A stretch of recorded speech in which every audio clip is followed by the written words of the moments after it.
Today we will go over recent price changes for the most talked about CS2 items, market relevant news, and current events that impact the market in general. I'll also be adding my thoughts to the topics, so let's start with the price overview. For Paris Hollows, most are just slowly dropping, with the Rob's Hollow giving back almost all of the gains it made in the last 30 days, dropping around 30% in the last week. Apex's autograph stickers are doing pretty well in the last week, continuing their strong performance of the last 30 days. Simple's autograph also shows relative strength compared to most Paris Hollows. The drop gold stopped its crazy increases over the last month and drops 22% over the last 7 days. Other than that, nothing really noteworthy for Paris Gold or Hollows. For glitters, the simple glitter follows its hollow counterpart, increasing on decent volume. For Antwerp Golds, we don't see any sustainable increases or decreases in price. The Team Spirit autographs from Patsy and Dexter have been doing fine recently, with Ance's Team Hollow seeing a decent increase as well. The Imperial Hollow continues its monthly downtrend, with it having close to the sharpest decline in the last 7 days, potentially offering an entry point in the near future in my opinion. Nothing really significant happening in Stockholm, Rio, or RMR Stickerland over the last 7 days, with prices slowly falling, same with capsules. Cases this week are mostly red, with only the Chroma and Shadow case being in the green. Only a few cases lost more than 10%, which really isn't something that is particularly relevant here.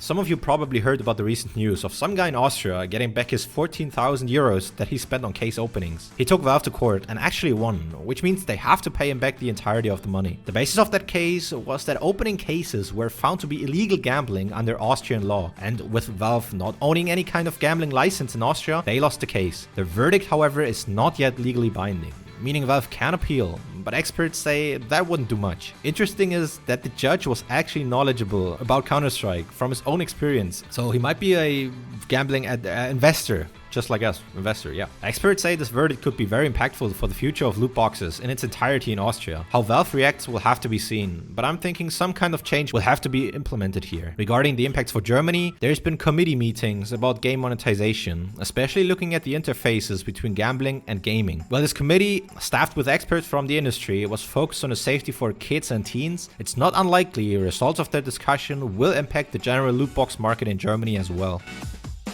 In their ongoing efforts to make things look more like CSGO, Valve changed some skins and stickers again. Here are the most noteworthy changes and what they did to the market. For stickers, Stockholm got updated, returning to a more saturated black in the logo and their stickers, making foils especially look better than before in my opinion. As everyone expected these prior changes to be reverted, the market of course didn't react. Let's also check out the most notable changes with skins. We have the gloves Black Tie finally regaining their white, cleaner surface. The Factory New version didn't really react price-wise, while the worst condition ones did see a small uptick when the changes were discovered. The Orb Desert Hydra changed ever so slightly, making it a little bit more shiny. The Mac 10 Gold Brick looks like a gold brick again, which expectedly didn't do anything to its price in the short term. The M4 Spider Lily is now visibly brighter, which looks way better in my opinion.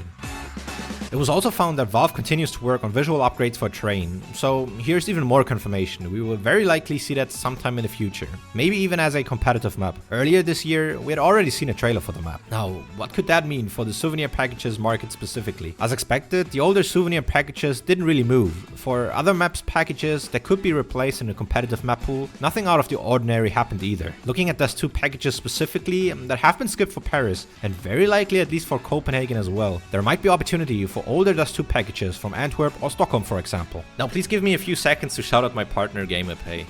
GamerPay is a peer-to-peer marketplace, so you're trading any item you want with your fellow CS2 players without fees for buying with site balance or for selling. You can search the exact skin or knife you want with their extensive filtering options. It's also super convenient to use and there is no hidden cost. If you buy something worth 50 euros or more on the website via my link, you get 5 euros for free and support me at the same time, so that's very much appreciated.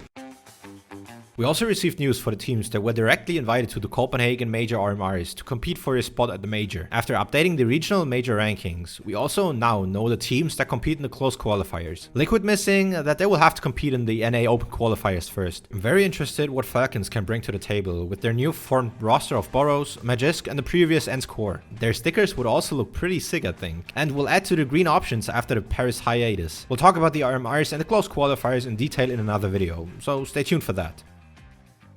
Without a word of them even existing or warning players, Valve fixed the exploits that could have been used to display images in the vote-kick window or run code on your machine or grabbing your IP address, for example. They did mention it being fixed in the update that rolled out later this week. Well, it didn't really do anything player base wise in either direction. It's good that Valve reacted more or less quickly to fix the exploit so we can actually start playing the game without worrying about that and can finally focus on being annoyed by the cheaters again. I'm giving away a set of borderless contenders capsules. To have a chance at winning them, subscribe, like and comment under the video. Subscribe to stay up to date with everything CS market. Enjoy the time with your loved ones during these holidays. Thank you for watching and I'll see you in the next video.